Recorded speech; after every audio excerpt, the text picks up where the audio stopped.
ഞാൻ പറഞ്ഞതൊക്കെ സത്യം. ഞാൻ ഈ വെയിറ്റർ ഒന്നും ചെയ്തിട്ടൊന്നുമില്ല.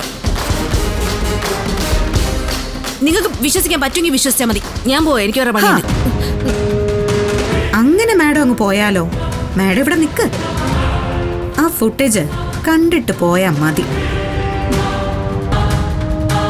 എന്തായാലും ഈ സപ്ലയർ ചെയ്തു എന്നല്ലേ പറഞ്ഞത്. സത്യം എന്താന്ന് തെളിയട്ടെ.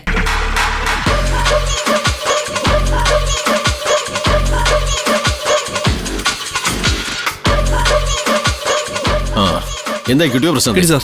എന്നാ പ്ലേ ചെയ്യും. ശരി സാർ.